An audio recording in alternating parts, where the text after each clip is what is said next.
Price the lord. ಕರ್ತನಾಮಕ್ಕೆ ಸ್ತೋತ್ರವಾಗಲಿ. ದೇವರು ನಿಮ್ಮನ್ನ ಪ್ರತಿನಿತ್ಯವೂ ಕಾದು ನಡೆಸುತ್ತಾ ನಿಮ್ಮ ಜೀವಿತದಲ್ಲಿ ಎಲ್ಲಾ ಒಳ್ಳೆಯದನ್ನೇ ಮಾಡ್ತಾ ಬರ್ತಾ ಇದ್ದಾರೆ.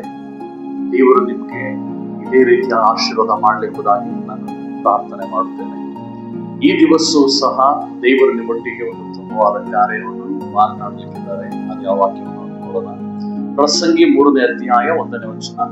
ಪ್ರತಿಯೊಂದು ಕಾರ್ಯಕ್ಕೂ ಕಾಲವು ಕ್ಲುಪ್ತವಾಗಿದೆ, ಆಕಾಶದ ಕೆಳಗೆ ನಡೆಯುವ ಒಂದೊಂದು ಕೆಲಸಕ್ಕೂ ತಕ್ಕ ಸಮಯ ಉಂಟು.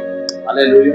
ನೋಡ್ರಿ, ದೇವರು ಹೇಳ್ತಾ ಇದ್ದಾರೆ, ನಿನ್ನ ಜೀವಿತದಲ್ಲಿ ಈಗ ನೀವು ಅಂದುಕೊಳ್ಳುತ್ತೀರಾ ಈ ಒಂದು ಕಾರ್ಯ, ಈ ಒಂದು ಒಳ್ಳೆಯದು ಇಲ್ಲ ಕೆಟ್ಟದ್ದು, ಏನೇ ಒಂದು ವಿಷಯ ಇರ್ಬೋದು, ಇದು ನಡೆದಲ್ಲಿದ್ರೆ ಚೆನ್ನಾಗಿರ್ತಾ ಇತ್ತು, ಇದು ನಡೆದಿದ್ರೆ ಚೆನ್ನಾಗಿರ್ತಾ ಇತ್ತು ಎಂಬುದಾಗಿ ಅಂದುಕೊಳ್ತೀರಾ.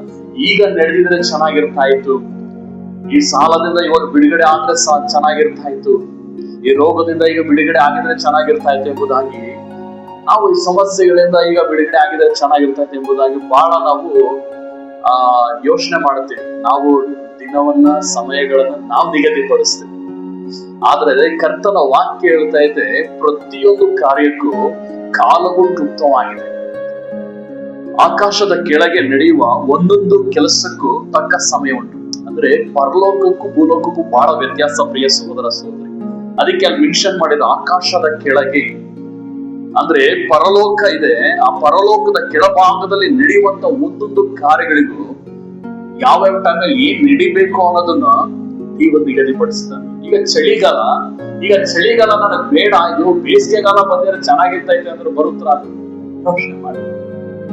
ಇಲ್ಲ, ಇದು ಬೇಸಿಗೆಗಾಲ ಇದೆ, ಈಗ ಮಳೆಗಾಲ ಇದ್ದಿದ್ರೆ ಚೆನ್ನಾಗಿರ್ತಾ ಇತ್ತು, ಮಳೆಗಾಲ ಬಂದ್ರೆ ಚೆನ್ನಾಗಿರ್ತದೆ ಅಂತಂದ್ರೆ ಬಂದ್ಬಿಡುತ್ತ? ಇಲ್ಲ.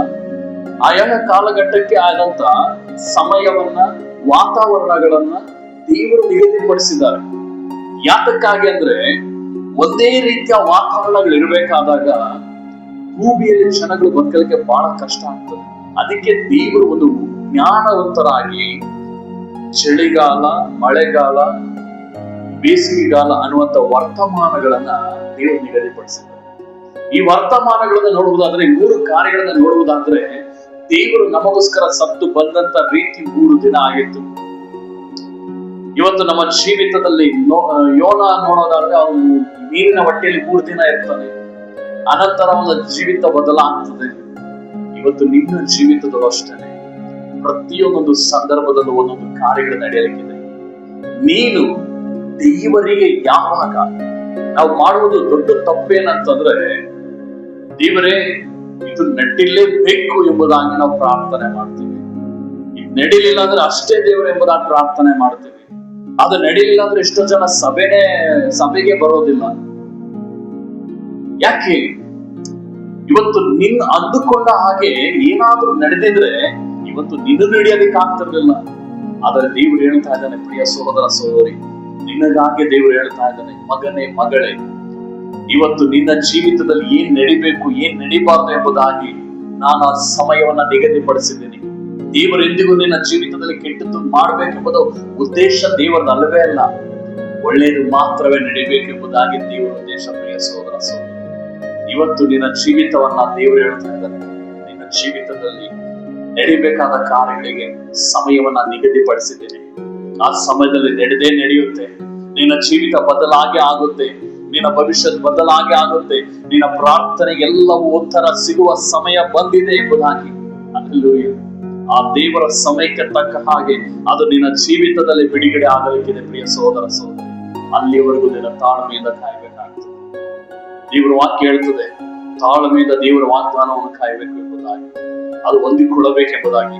ಅಬ್ರಹಾಮನನ್ನ ನೆನೆಸಿಕೊಂಡು ನೋಡ್ರಿ, ಅಬ್ರಹಾಮನು 100 ವರ್ಷದವರೆಗೂ ಆತನು ಸತತವಾಗಿ ದೇವರ ಸಮ್ಮುಖದಲ್ಲಿ ಕಾಯ್ತಾನೆ.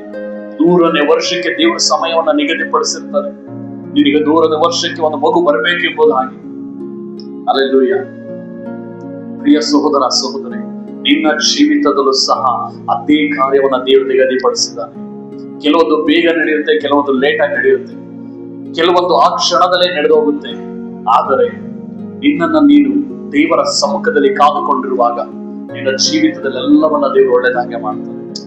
ಇವತ್ತು ಈ ಒಂದು ಸಮಯಗಳನ್ನ ನಿಗದಿಪಡಿಸಿಲ್ಲ ಅಂದ್ರೆ ಈ ಲೋಕದಲ್ಲಿ ಏನೇನೋ ಆಗೋಗ್ತಾ ಇತ್ತು. ಇವತ್ತು ನಮ್ಮ ಜೀವಿತದಲ್ಲಿ ಏನೇನೋ ಆಗೋಗ್ತಾ ಇತ್ತು. ಆದರೆ ದೇವರನ್ನ ನಂಬಿದ ಜನಗಳಿಗೂ ನಂಬದಲ್ಲಿರುವಂತಹ ಜನಗಳಿಗೂ ಇವತ್ತು ನಮಗೆ ಒಂದು ದೇವರು ನಿಗದಿಪಡಿಸಿದ ಸಮಯಗಳನ್ನ ನಾವು ಪರಲೋಕ ಯಾವಾಗ ಹೋಗ್ಬೇಕು, ಯಾವಾಗ ಮರಣ ಹೊಂದಬೇಕು, ಯಾವಾಗ ಜೀವವುಳ್ಳವರಾಗಿ ನಡಿಬೇಕು ಎಂಬುದಾಗಿ ದೇವರು ನಿಗದಿಪಡಿಸಿದ್ದಾನೆ. ಆದರೆ ಇದೆಲ್ಲ ನಿನ್ನ ಲೈಫ್ ಅಲ್ಲಿ ದೇವರ ಕಾರ್ಯಗಳು ಒಳ್ಳೇದಾಗಿ ನಡಿಬೇಕು ಅಂದ್ರೆ ನಿನ್ನನ್ನ ನೀನು ದೇವರಿಗೆ ಸಂಪೂರ್ಣವಾಗಿ ಸಮರ್ಪಣೆ ಮಾಡಬೇಕು. ನಿನ್ನನ್ನ ನೀನು ಯಾವಾಗ ದೇವರಿಗೆ ಸಂಪೂರ್ಣ ಸಮರ್ಪಣೆ ಮಾಡ್ತೀಯೋ ನಿನ್ನ ಜೀವಿತವನ್ನ ದೇವರು ಉದ್ಧರಿಸಲ್ಪಡುವಂತರಾಗಿರ್ತಾರೆ. ನಾವು ಕಡೆಗಳ ಮುಂಚೆ ಪ್ರಾರ್ಥನೆ ಮಾಡೋಣ.